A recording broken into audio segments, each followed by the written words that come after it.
Katherine, Blair, and Sarah Ferguson from Manat, Phelps & Phillips. Beautiful office space, and thank you very much for hosting us. And Manat's a very important law firm that's really focusing on, in some areas, focusing on the startup community. So just real briefly, Katherine is a partner in Manat's capital markets practice, and her expertise spans corporate securities, venture capital, emerging companies, M&A, finance, and general corporate finance and capital market transactions. Woo! And this includes initial public offerings, secondary and follow-on offerings, and venture capital financings. And she advises emerging companies on the formation, equity, and compensation plans, seed and venture capital financings, and general corporate counseling. And Katherine's worked in a diverse range of industries, including specialty finance, consumer goods, internet, telecom, foreign manufacturing, biotech, and travel. So you can see she goes across a lot of different areas. I've been around for a long time. And then Sarah. Sarah's an associate with the Corporate Finance and Practice Group, and she focuses on the areas of startup company formation, early stage finance, governance and compliance, venture capital investment transactions, and fund formation, and mergers and acquisitions. And Sarah advises emerging companies in digital media, technology, consumer products, social enterprise, and nonprofit sectors in issues related to company formation and corporate compliance. She also has experience in planning, structuring, and the formation of venture capital funds and joint ventures. So two very, very smart women we have here on board to talk us through the topic. So take it away, ladies. Well, thank you, everyone, for attending. So again, I'm Katherine Blair, and I think also what you should know about Sarah that I think is really neat. I'm a big fan. Is Sarah actually it kind of is like in the trenches with startup companies and entrepreneurs. You want to talk about kind of some of your other activities, Sarah, just so you can kind of get perspective. Yeah, no, I think that's fair. I mean, I spend a lot of time with people who are pre-seed, pre-Series A. I spend a lot of time at the various incubators and accelerators around town. I give away a lot of time mentoring, answering questions. I spend several days a week down in Hollywood at WeWork, which is a co-working facility down there, hosting office hours with the companies that work out of that space, and just generally being available and having an open door policy. So I'm very, very passionate about tech. I'm also very, very passionate about seeing people who look like me and have really interesting ideas represented in that community, because unfortunately, listen, I work with a lot of young tech companies and a lot of people who have a lot of good ideas, and I think right now maybe 1 in 10 are women founded, and I would love to see that change because a lot of people have some really fantastic ideas. So I definitely spend, like I said, a lot of time with really, really young companies, and I think Katherine is more kind of at the other end of the spectrum, working with more mature companies. I've been practicing for about 20 years now, and and I've worked with a range of companies, from public companies. I grew up doing initial public offerings during the days when you could fall out of bed and get money for an IPO. I mean, it was crazy. And all the public companies that I work with, which are fantastic, primarily they were male-oriented. And the past 5 years or so, especially in the LA area, I'd seen this kind of growth in the women-based company and also getting more women on boards. And I've done venture capital and working with smaller companies, kind of a range of the practice I've seen, from what we call cradle to grave, where we bring up the companies, they go through their several rounds of financing, and then I've been fortunate enough to take those companies public. And in the good old days, I guess, when people liked going public, it's coming back now. And so for me, being part of this organization, I'm a real supporter of women going in and having their ideas and getting the funding and doing it themselves. Why not? And so for me, it's a fun process to see that, because I've seen so many other people do it. And and as you mature in your age, you go, well, wait a minute, there's no magic to it. It's just a matter of supporting it and getting it done. And so that's my background. So Sarah and I bring, I think, a really great kind of range of perspective. I mean, she's really embedded in the startup company world. I've worked with startup companies, kind of been around and seen all the different types of funding. So that's what we're going to talk about today, is getting your investors. And we're going to, what we're basically going to address is, not where you need to get them physically, but the range of investors. We're going to talk about who gives you what kind of money generally, what you're looking for, and what you need to be prepared for, okay? Because you're all at the beginning stages of your company. Maybe some of you have gotten some money, some of you are looking, you're trying to figure out the best strategy. So we're going to give you some things to think about, all right? Now, you have to recognize we're lawyers, but we're not going to, throw regulations at you. We're going to try to give you concepts and things to think about, especially when you're getting your investors. As an owner of a company, you have to think at many different levels. You have to think of an operation level. You have to think on a business level, your financials. You also need to think on a regulatory type level. Okay, so we want to be able to just give you some of this information to think about. So you're all here because you are really smart. You've come up with great ideas. So all you need is a little bit of cash, right? Easy.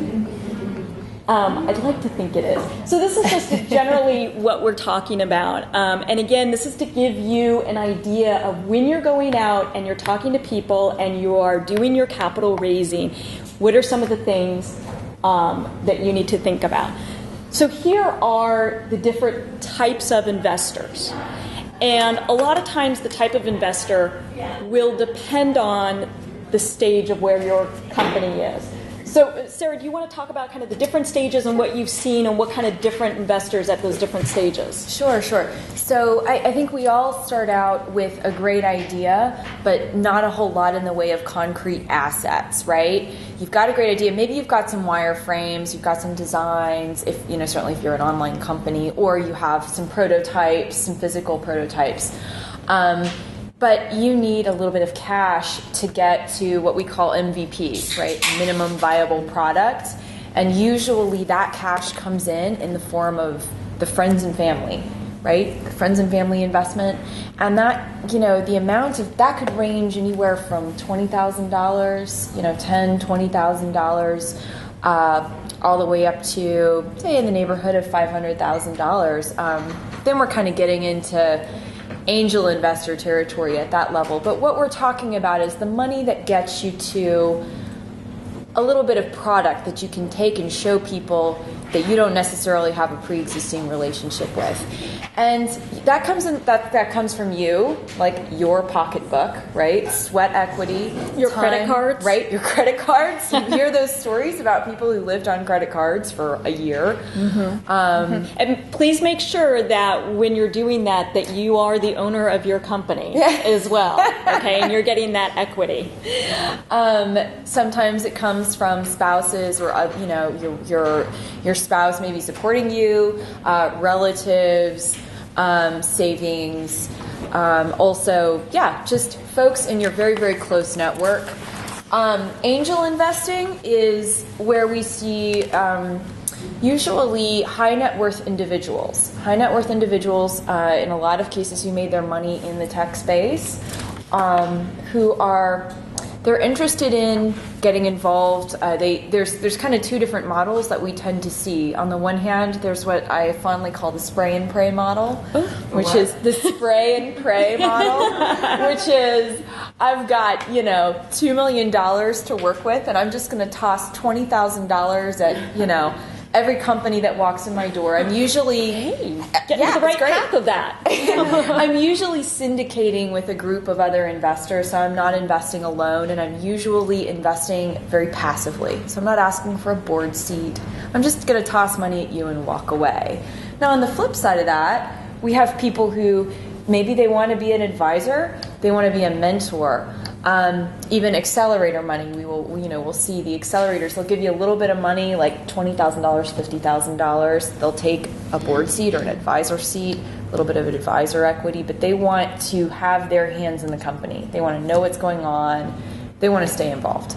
So, and the angel rounds tend to be a little bit more, we'll see $50,000 all the way up to $500,000 or even $1 million. Yeah, angels seem to be getting bigger, yes. It seems like. Especially here in Los Angeles. We are in what we, unfortunately, what we call the Series A crunch down here. We don't have, in my opinion, enough institutional investors to create the kind of frothy investing market that we see up in the valley. So we have a lot of super angels and angel syndicates down here stepping in to fill in the gap, and we're seeing some interesting organization around that. So what it means is that if you're an LA-based company, you may be doing several rounds of seed investing, several rounds of angel investing before you ever see institutional money. Right, and where do companies would normally be introduced to these? Yourself and your credit cards, your friends and family, you can go call them up as long as, you're okay with them, and I would, word of advice, tell them, invest in my company, I'm great, I'm going to be successful, but there's a risk. Mm-hmm. Also make sure you want to keep your friends and family. But where do you normally would find angels? Good question. This is where I think that the network, for better or for worse, sometimes it's the good old boy network, but the network comes into play. So like the angel, there's certain angel organizations yes. that you can, Google, you can look up in the LA Pasadena area. Angels, Tech Coast Angels. You guys have probably heard of a lot of these organizations, right? And there's good and bad to them as well. You go through their programs and you can do your pitches, and I've heard good things and bad things about them. Yeah, I think that's fair. That's fair. That's like a whole other conversation. But really, LAVA, the LA Venture Capital Association. Sometimes we see kind of interesting little angel syndicates around the alumni organizations here in town. So. And also think about what industry your company may be in, and you could network and find folks who could be angels who are former executives of companies that are in the industry, and so they know your industry and they want to support it, or folks who are owners of their own companies that maybe they've sold or have been successful. So think of it also though in different levels. Yeah, a lot of one other really great resource in terms of access to capital is the accelerators around town. Typically, you go into an accelerator for 10 weeks to 3 months. I'm involved with the UCLA Startup Accelerator, which is fantastic. If you are an alum of UCLA, you can apply to be a part of this accelerator. You just need to have 50% current or former UCLA students on your founding team. They don't take any equity. They give you, I think, $10,000, and you get to work out of their offices. You get mentoring, and then at the end, you do a demo day. This is a kind of a typical structure for a lot of the accelerators: Mucker Lab, Start Engine, Amplify.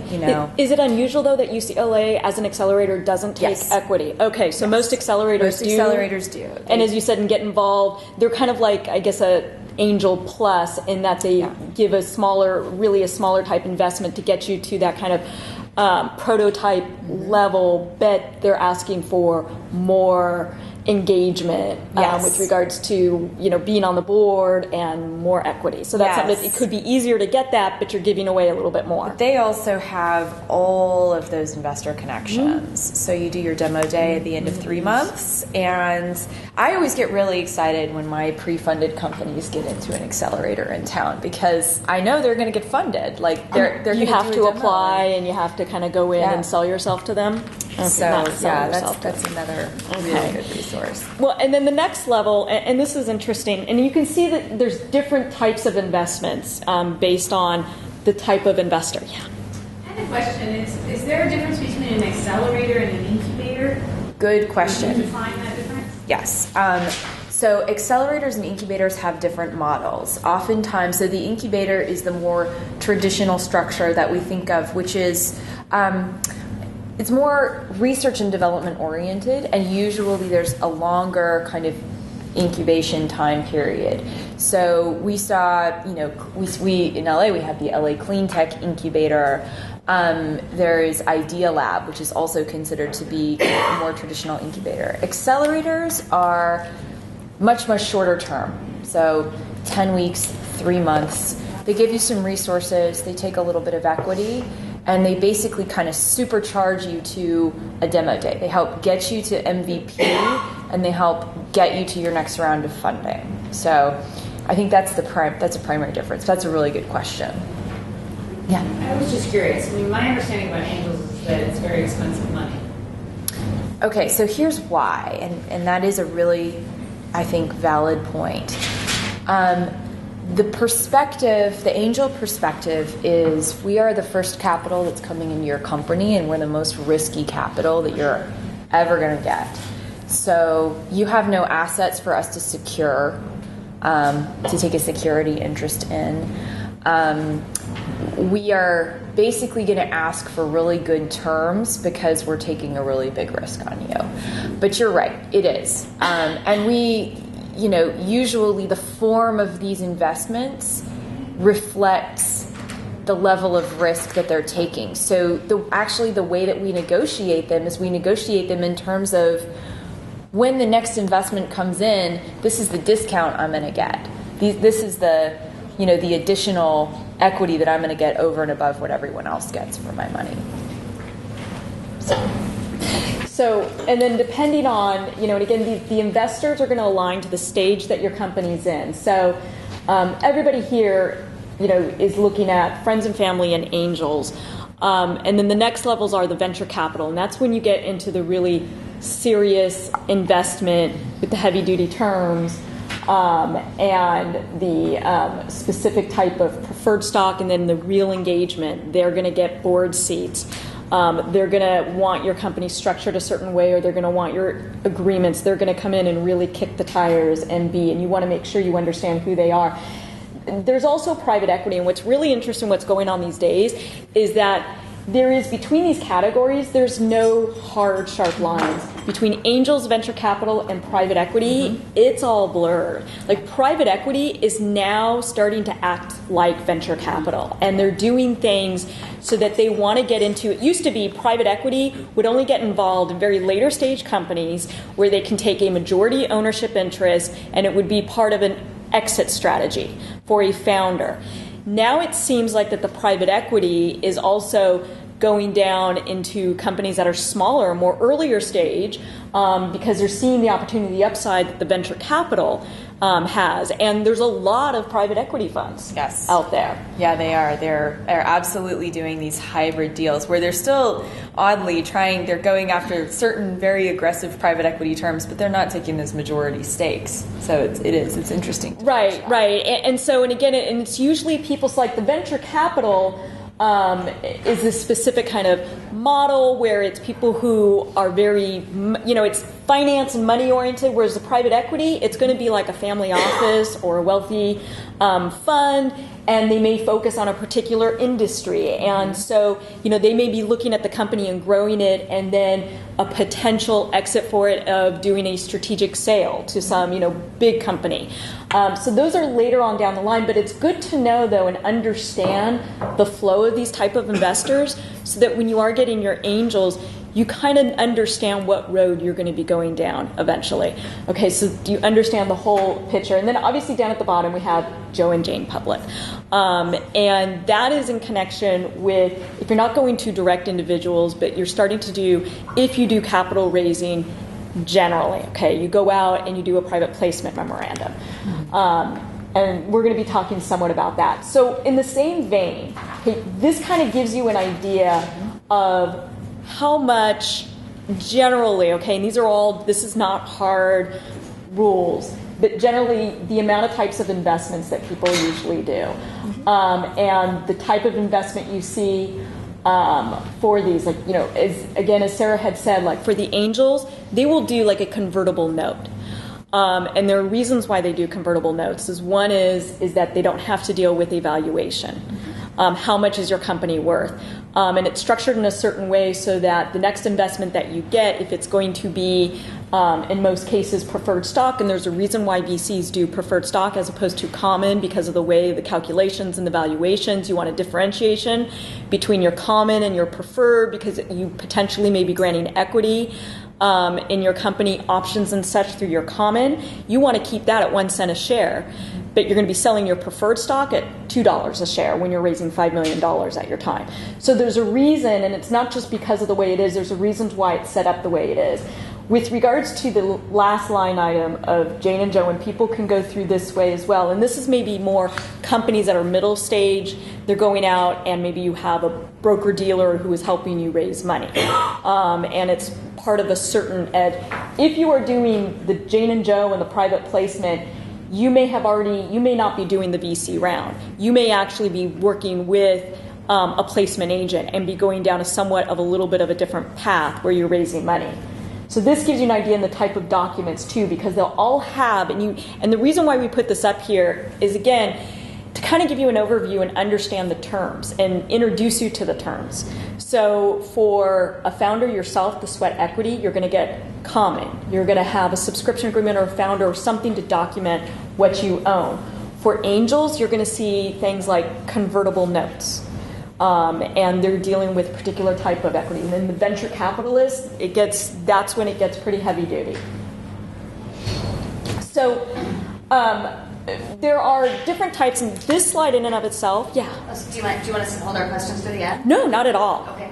So I have a question about corporate formation, because you talked about going down the road and knowing what lies ahead, but I'm trying to prepare before we go down that road. Do you have an opinion as to LLCs versus S-Corps versus what makes sense if Yes. you're That is the $1 million question. Right. Okay, to me it's a choice between a C Corp, okay, which is different than an S Corp. An S Corp is what we call a flow-through entity, so that you're not taxed at the entity level. It flows through, so you're taxed at the personal level. That's similar to a limited liability company, the LLC.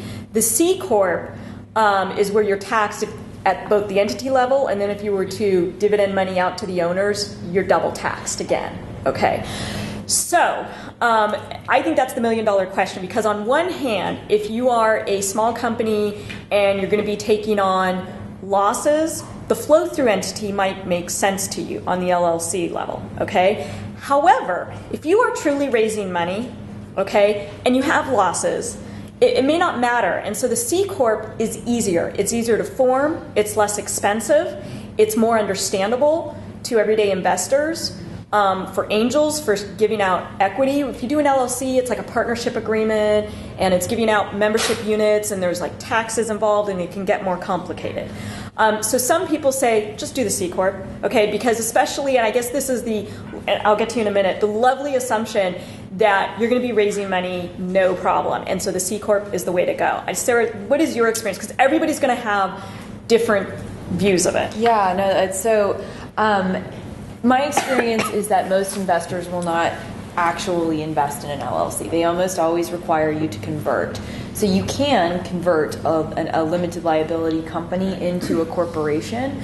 That's a relatively painless process as long as you do it early enough in the lifespan of the company. There aren't lots of contracts and what we call hair on the company that you have to deal with. But from my standpoint, it's better if you know you're probably going to be going down that road, just start with your corporation. The thing about an S Corp is you can check that box. You can make that S election. There are a whole bunch of rules you have to abide by in order to keep your S election.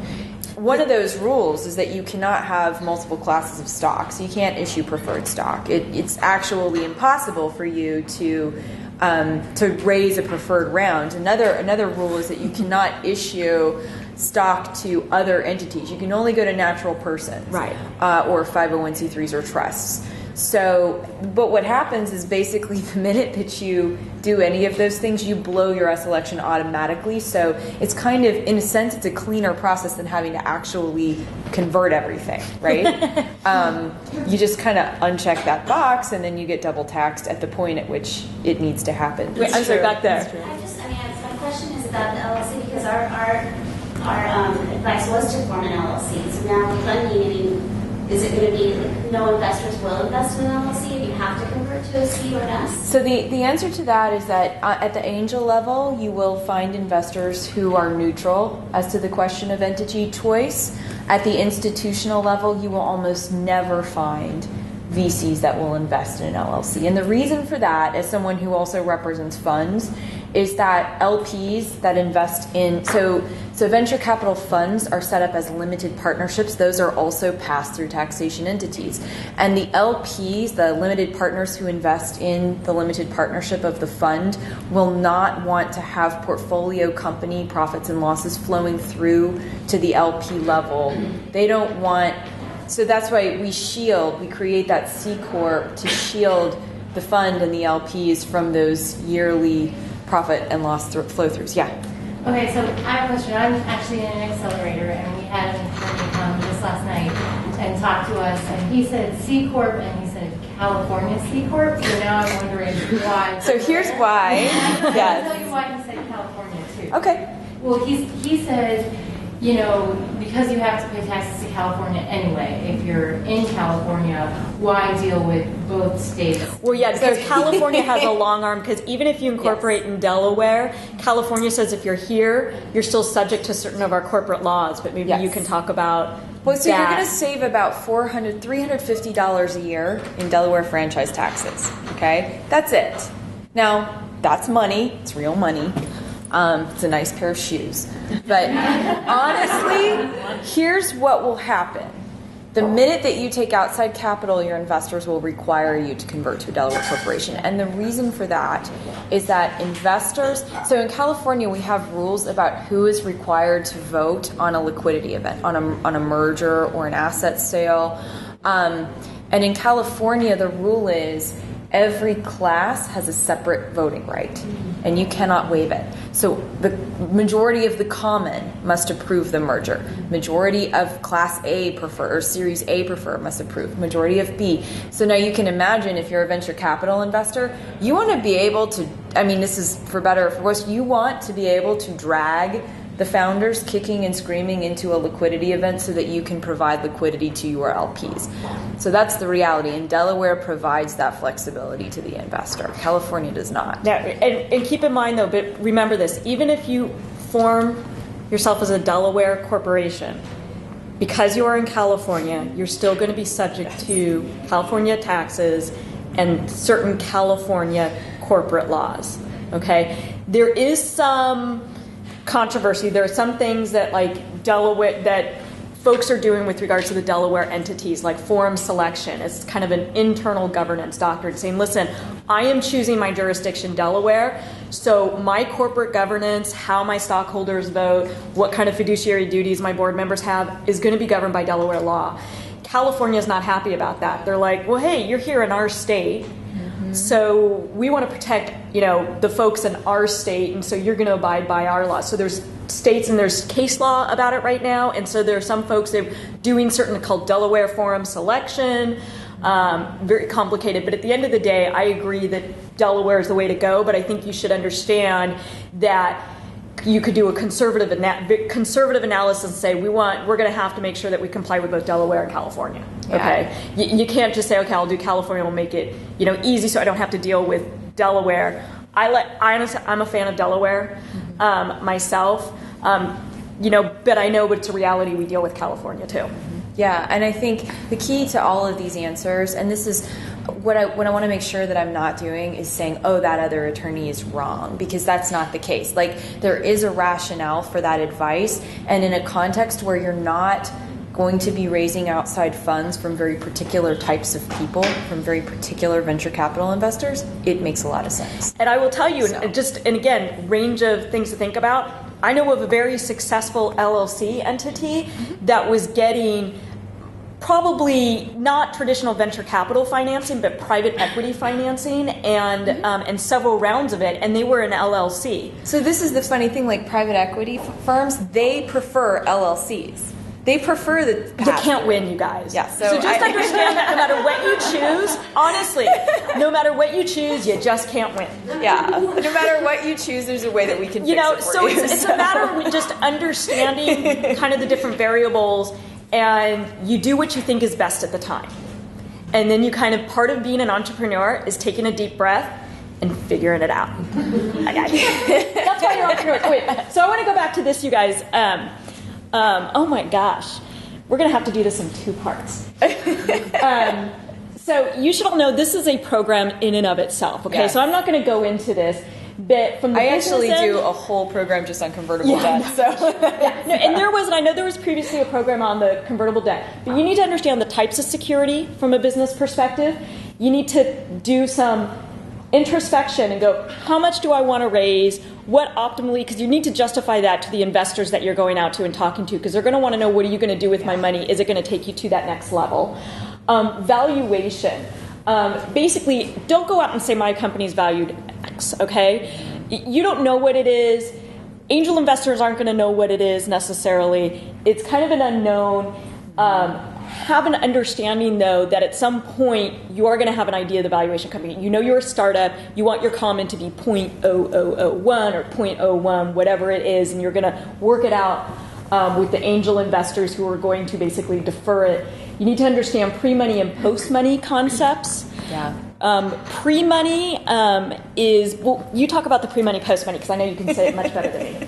So this is always when you get a term sheet from an investor and they say, we're going to give you $1 million on a $4 million valuation, okay? And you go, fantastic, and you do the math on that, right? And you're like, well, that's great, because I'm going to give them, I'm basically, at the end of the day, my company will be worth $5 million after I close the round. Because you already have $1 million in there, and somebody says they're going to give you $4 million. They're going to, So I'm going to get $1 million. My company's worth $4 million. I'm going to get an extra $1 million. My company will be worth $5 million, and I will have given away 20% in the form of stock. Well, what if they meant $4 million post money? $4 million post money means, before I get my $1 million, my company's worth $3 million, and by the end of the transaction, I've given them 25% of my equity. So that's a really simple math equation that illustrates why, when you get a term sheet, make sure it always specifies pre-money, post-money, because the equity swing can be significant. Yeah. So I know a lot of startups have friends and family, like you say, and then they have they raise money, $100,000 here, $50,000 here, and they can, they give them equity because that's all they know what to do. So how do you get that equity from friends and family to, what would be your advice in converting them to debt and cleaning house, you might say, in a better sense of the word? Yeah, so they're prepared for another round of funding. That's a tricky question. What we see more often is obviously convertible debt, which starts out as debt and eventually gets converted to equity. That's the most common way that we do friends and family, because we avoid the whole question of valuation and what is my value. Yeah, but these guys thought, I have an MBA, so I'm going to do it this way. So so they have equity and they want to convert it to debt? They want to turn it into debt. Yeah, I think what you need to do is what we would call redeem the stock. So you would have to purchase the stock back from them, right, at some price. And that price for purchasing the stock back, correct me if I'm wrong, Catherine, you could probably do that in the form of a promissory note. Right? That's what, and then you but can... that devalues them, so that's why it's like... Absolutely. Yeah, they're at a tricky point where they don't want to be devalued, but yet they want to clean house and make sure that they're... That's a very tricky situation, and I've seen that. $500,000 to buy them out at a group. I've seen that, and where we see that is we see that a lot with folks who have kind of been winging it on their own for a little while, and then they get a little bit serious about hiring sophisticated counsel when they're talking to outside investors, and those investors want to look into the company and do due diligence on the company. They want to look at the documents, founding documents, equity documents, and get a sense of what's going on. Then there's a scramble, right? Oh, we need to clean up our cap table. We've got to get some of these people off the cap table because they're not involved. And we unfortunately have to do a lot of that cleanup, and we do a lot of that cleanup for extra money. It's expensive. It's more expensive than if you'd hired the right people at the beginning. And so, but yeah, we see it and we figure it out. We clean it up and we figure it out. One thing to think about, I don't know if this helps at all, but the debt versus equity, if, God forbid, there's like a liquidation of the company or a bankruptcy, debt gets paid first over equity. However, the debt only gets paid, what it is, whereas equity, if there's upside, you get way more upside on the equity. And so that's sometimes people take that into consideration. Another term, just so you understand, is dilution. Dilution is basically how much less, and there's both equity dilution, so I own 100% of my company, I'm now going to sell some stock, I own 90% of my company. But there's also money dilution as well, okay, based on how much of the company you're giving away, and that will tie into valuation. There's also dilution that if you're at the stage where you have an equity plan and you have employees and you're giving them options as well, and so you want to look at, what is the potential dilution of the company as to who you can give. And again, just a term to get yourself familiar with. And lastly, and this is kind of really the foundation of it all. Have your business plan. As Sarah had mentioned, understand your capitalization when you go out and speak to investors. And, to the extent you have financials, to the extent that's maybe at this point it's going to be projections, understand what they are. Because these investors, they want to protect their money. Oh, wait, did I just go backwards? Don't go backwards. Oh, my God, don't go backwards. Okay. Oh, my gosh. So, you guys, here are the legal issues that you need to think about, all right, and when you're raising capital, okay? First of all, who am I selling to? Because you want to think about the qualifications of your investors. You want to protect yourself as a company. You don't want to be, when you give them equity, you have to comply with securities law. So you want to make sure who am I investing, who's my investor, what are their qualifications? How am I selling it? In most cases, where you are now, it's going to be privately.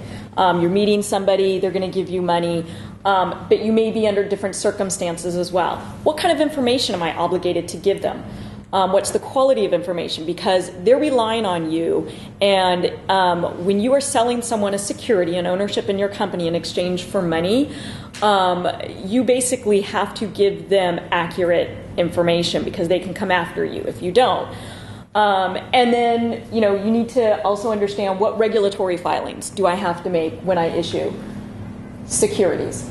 Okay, so if you are out there and you are raising money, and sometimes companies put together offering documents or private placement memorandums, you need to understand the regulations that you would be raising that money under.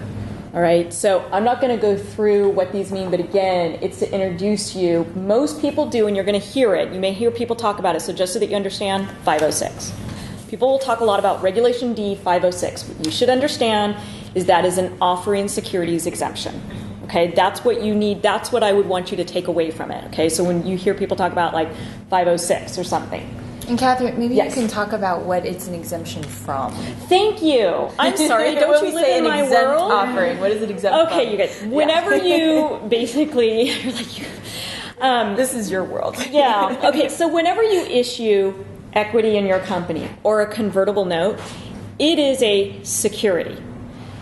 And it's an ownership in your company. So both the federal government and state government says that you have to comply with certain rules. Basically, the rules is either your security has to be registered, i.e. an IPO, or it has to be issued pursuant to an exemption, right? There's no other way to do it. And so you want to make sure any security that you issue has an exemption. Now, in most cases, first of all, when you issue yourself a security, that's already an exemption because you're an owner of the company, right? You can do that. If you issue maybe to a few family and friends, okay, you can rely on a general, like, kind of private offering exemption on the federal level. You also want to make sure, remember that we are a republic, you have a federal level, you both have a state level. Okay, you have to actually comply with both of them. And again, if it's friends and family, then you can do it based on, a few people. But when you start going out and you're raising money from, 20 people, you really want to make sure that you understand what you're relying on. Okay, so thank you. I forget that people don't live in my world sometimes. This is why I have Sarah. Okay, so with regards to the private offering, what you should understand is, so the investors, okay? In most cases, the angel investors you deal with are going to be accredited. And I'm going to tell you what accredited means, okay? So just understand you have accredited in our world in securities, you have accredited investors and non-accredited investors. Your friends and family may be non-accredited, okay, under certain circumstances. And we've had companies who've had lots of investors and gone through several rounds of venture capital financing, and then they go through an acquisition, a sale, and we find out that they have a whole group of investors that are, now they were maybe not accredited at a time or at accredited a time at the investment, but are no longer accredited. And that creates certain situations with regards to the sale of the company, especially if the sale is for exchange of stock. So you need to understand kind of who your investor is. How are you raising the money? Are you going to do it privately? Basically, that means that you're going and meeting the people personally. Or a lot of people are talking about the general solicitation, and we're going to talk about that in a minute. I would really caution to think hard about that. You're not at that point. You folks are not at that point that you should be going out and doing generals. There's way too many risks for it, but you need to understand it. What kind of information you're going to provide, and then the filings is the regulatory filings. Okay. When you raise money, not only do you have to know your investors, but you also have to make sure under the federal securities rules, okay, that you're not a quote-unquote bad actor. Now, this also, though, is something good to know, because if you have an investor come into their company and they're an angel, and they are a large stockholder, maybe they own, under the SEC rules, if they own more than 20%, they actually, if they are a bad actor themselves, if they've ever done anything, it will prevent you from relying on certain exemptions that make it easier to raise money. Okay, so know your investors, and especially those who are going to be large investors. And just keep that in mind. I mean, that's kind of a business, know who you're getting into bed with as well. That maybe with angel investors or people who are making large investments as well, Google them. Do they have any court sanctions against them? Regulatory sanctions against them? Check broker-dealer databases. Find out who they are. What's their reputation? So keep that in mind, okay, that you are now, and these are new SEC regulations, that you, officers and directors, and large stockholders. What if they're international? What if they're not U.S.? Would you still be able to? Yeah. Do you do that? Yeah, you can. They are actually, and I had to think about that because, I mean, if you're saying they're a foreign person. Yeah, I have an Indian company investing. That's fine. That's fine. There are certain regulations that are for foreign investments that come in, okay? And you can choose kind of how you do it, so that's fine. And you wouldn't, and again, in my world, you kind of have a menu of exemptions that you can choose from, and so what we do is we find what works best for you, and we'll slot you in that one, and then we'll say, okay, we want to make sure that whatever documentation has all the right bells and whistles in it, and we do the right thing, so that we could say, that's the one that we relied on, so you're good. I keep pushing the wrong button. Okay, here's an accredited investor, all right? My rule of thumb is wealthy person, okay? Now, you could think, and this is the way it used to be. Now, it used to be, see, net worth more than $1 million. It used to be that you could include the equity in your home, okay? If you live in California. If you live in California, we're all accredited investors if we own, any place. Any property. Yeah, exactly. Whether it's mortgaged or not. Yeah, so they caught on to that one, I guess. Yeah. And so you need to understand, what an accredited investor. Why does it matter to you? Because if you're raising money and you have somebody who is not an accredited investor and you're going to ask them that with questionnaires and documents, it may affect the way that you go about that offering because you suddenly are going to be required to provide them certain information if they're not accredited. Okay? So again, my idea is that I don't want you to understand and check the box on every single rule. You need to just remember the concepts, okay? Who are my investors? Are these generally accredited people that I'm talking to? And you can have them make representations to you in documents that they satisfy these obligations. And generally, if anybody that you're dealing with in an offering is not accredited, and under the rules, under certain rules, you can have up to 35 non-accredited, and people are like, oh, okay, I'll have my friend Jane, they're not accredited, but they really want to invest in the company. You want to think about that, okay, before that happens, because it can affect, you suddenly are required to provide certain information. Okay, so general solicitation. General solicitation, we're going to go into crowdfunding because everybody talks about it now, all right? So the first thing I want to talk about is general solicitation. Don't do it, okay? This is the first thing I'm going to tell you. You do not need to do it. Don't do it right now. And the reason is, and it is legal, okay, but there are steps that you have to take. All your purchasers have to be accredited, okay? And it used to be in the normal offerings that we've done, okay, to get our accredited investors, we basically have them sign a 2-page questionnaire making certain representations that they satisfy those financial marks. Okay, now if you do general solicitation, they have to provide basically verification of it, whether it's W-2s, taxes, consumer reports, and this is fairly new too. And people are trying to figure out the best way of what's a valid verification of it, because if you mess up, you lose your exemption, okay? And what does that mean? Then that means that everybody has rescission rights and they can make you buy back all the stock and you can get sued, okay? So now, when everything's good and everybody's happy, it's not gonna happen. But you're a business person. So you need to assume that not everything's gonna be perfect all the time. Your friend today is not necessarily gonna be your friend next year.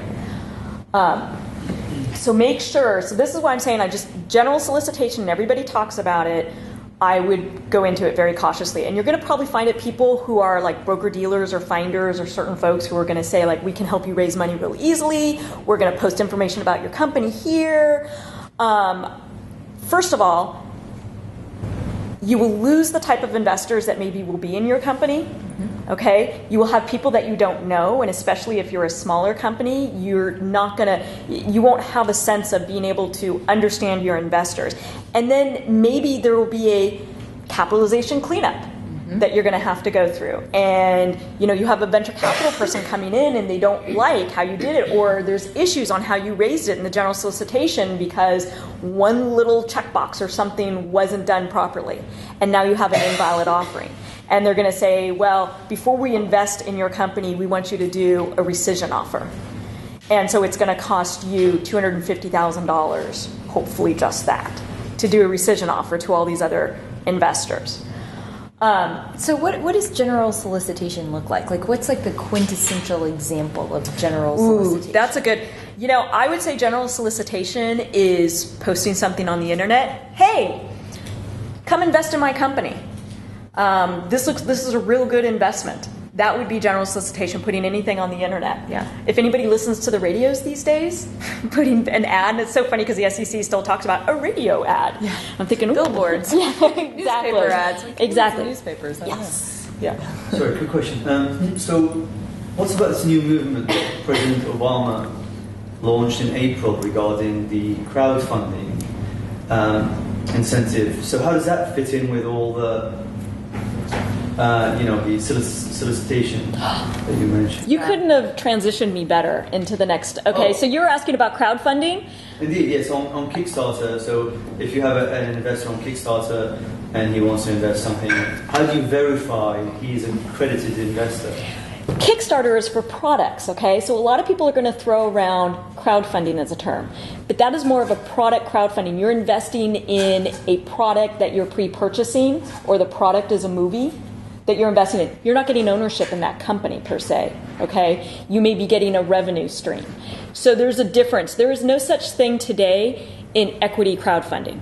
Okay, it's not legal. It's still in Congress. It's still going through. Okay, but people will throw around crowdfunding as though it's happening. We're waiting for the regulations on equity crowdfunding to come down, and until the regulations come down on equity crowdfunding, all the crowdfunding sites out there are either product crowdfunding or they're accredited investor only sites like AngelList. Yeah, and you have to have basically a password. The investors are pre-screened as already accredited investors. So you're not doing general solicitation per se on that. We've gotten some, Yeah, Circle Up. Yes, like Circle Up. Like we've gotten some recent. Their series is 24. I know Rory. He's a great guy. Yeah. Sorry, what? Circle Up is their broker dealer. They have a series 24. Okay, so they may be acting as a placement agent as well. Yeah, and so that's why they're a broker dealer. They're probably doing both. Or they may be acting as a finder, is what they're defined, and you have to be you need to be a registered broker dealer on a conservative basis.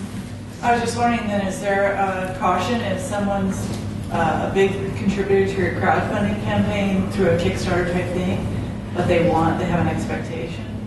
Yeah, so I think the question here is whether your product crowdfunding could somehow be reconstrued as equity crowdfunding because someone gave you money on Kickstarter, gave it to you, and then later you gave them equity, right? Yeah. Not inconceivable. Not inconceivable. I haven't heard of any examples. You know what? I'll tell you that's a really good question. And one of the things that we look at on a regulatory basis is how did the investor come to you? Okay, so was it a pre-existing relationship? Sometimes pre-existing relationships are customers, friends and family. Folks, if they're angels, they're in organizations that usually the people are accredited or sophisticated. You're meeting them personally. It's very interesting that if somebody were to come across your company, if you were, and the SEC says that even though you technically may comply with the rules, if you're doing it in a way to evade the rules, then you are violating the rules. So, for example, let's say you're really clever and you go on a crowdfunding site to sell a product, but when somebody, I guess, posts interest or they give money for a pre-purchase of the product, you then contact them to make an equity investment in your company.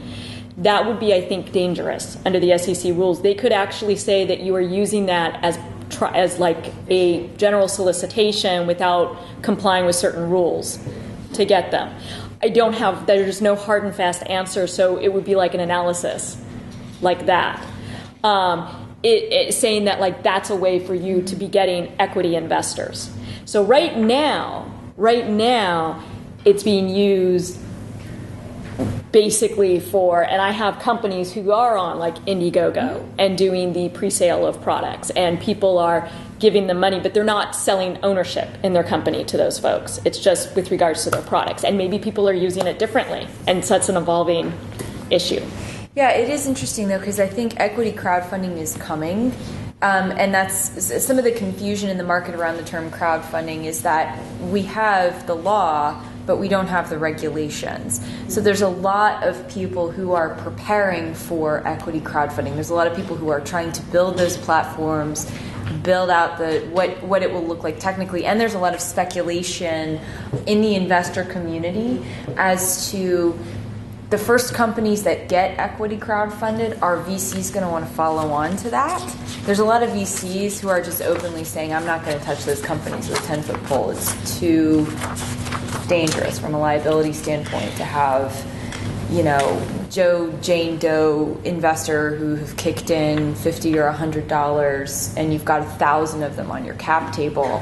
To have a VC follow on to that, a lot of them are not excited about that idea. Right, exactly, because you're dealing with having to go out. For example, as a corporation, you have to have annual stockholder meetings, and so it's you're sending out information to all of these people, and they in California, when you get to have at least 100 stockholders, you're required to send certain information, financials. And as a private company and where you want to keep a lot of information close to the vest, you don't want that. So you need to be careful. And there's also guidance that suggests that you will be required on these equity crowdfunding sites, you will be required to prepare disclosure documentation that is not unlike a registration statement that you would have to prepare for a public offering. They're saying, oh, it's really dialed down, it's going to be a lot simpler. But what is simple to the SEC is not what is simple to a startup company or what is cheap to a startup company. So yeah, I'm still very, very much on the conservative side when it comes to the equity crowdfunding that's coming, and it's really advising people to hang back and see how it goes. Yeah. Just before we skip it, can you explain sophisticated? Oh, okay. So where it said somebody is, even if you're not accredited, you still have to be sophisticated. Sophisticated basically is the terms of can they make a representation that they're smart enough to protect their own investment? Is really what it means, sophisticated. So is it somebody who's invested in companies before? Okay, it's facts and circumstances. Do they understand the risks involved? Have you talked to them about the risk? Or is this the first company that they've ever invested in, and it's an 85-year-old woman, who's never done it? They're not going to necessarily be sophisticated. It's facts and circumstances. Unlike the term accredited investor, which specifically has the financial thresholds, sophisticated doesn't. And usually what we do is it's basically kind of, who is it? And I've had people who are not accredited, but they could be sophisticated, per se. I know it's very odd. Securities regulations, but you just have to keep that in mind. Just because somebody's not not accredited doesn't mean it can be anybody. Okay, so with all of this, and what we're trying to do is apply it to the real world of what you're dealing with right now. And again, some of these things, you may not be looking at currently, and but think about, so when you go out, for example, you do pitch competitions or chick launcher. Okay, what does that mean? Do we think that's general solicitation? That's a very good question. People talked about it. They talked about, in certain circumstances, if you go in and you do maybe pitch days in front of a whole bunch of investors. Do they pre-screen those investors? And a lot of angel organizations have talked about how they handle that and what they're going to do.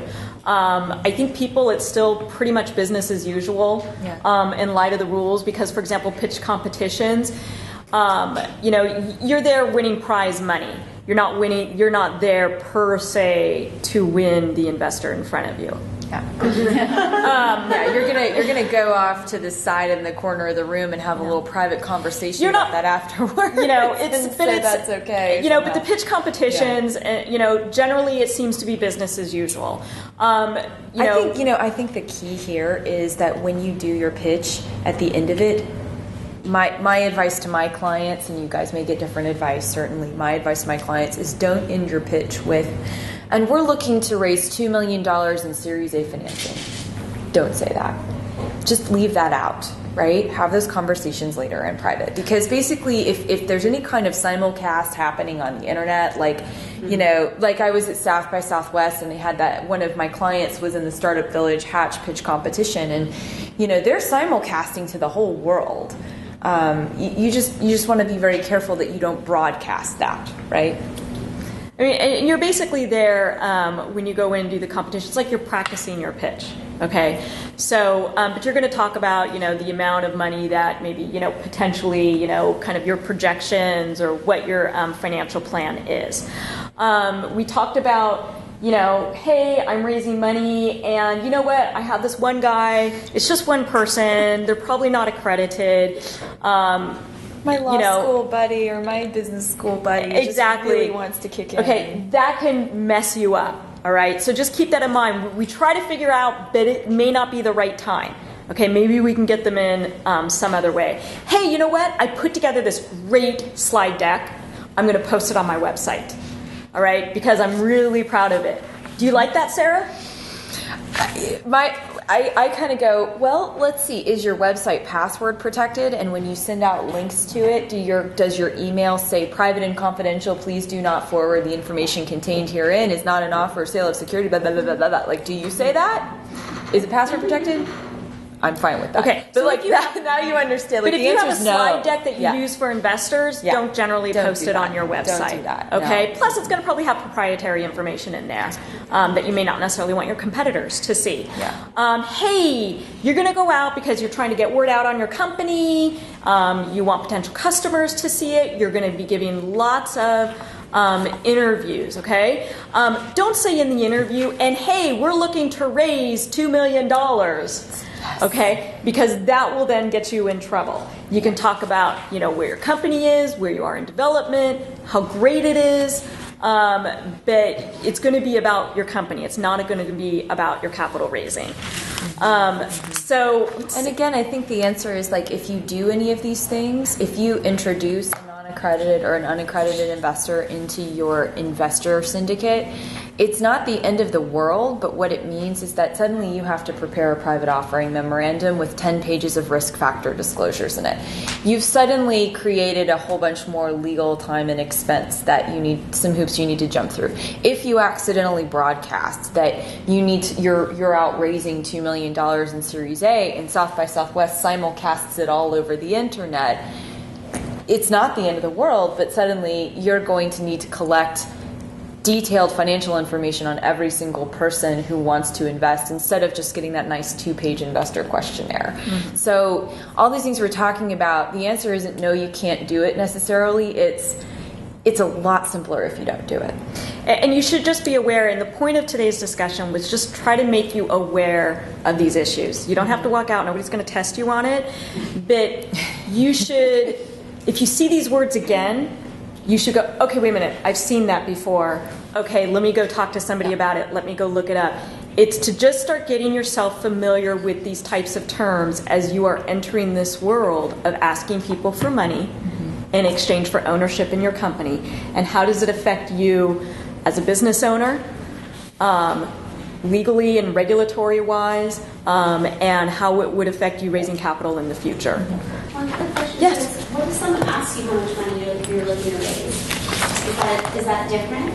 If you're having that conversation in a small environment, that's totally appropriate. The key is private, and private is a factual thing. What a number of my clients that are kind of in the seed or pre-Series A phase, they host. It's such a wonderful idea. They host these like investor dinners. So they'll invite 6 to 12 high net worth individuals that they've been connected with, and they'll do a small presentation in a private room of a restaurant, right? And there will be kind of an interactive dialogue about what their needs are and their business plan and everything else.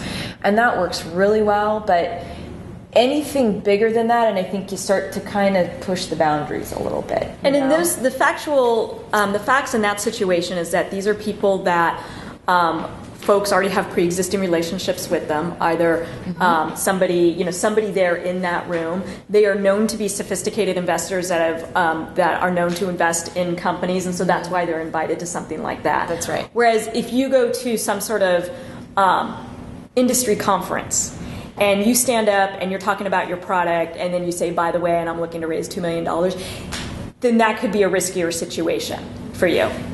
Thank you for all your questions, everyone.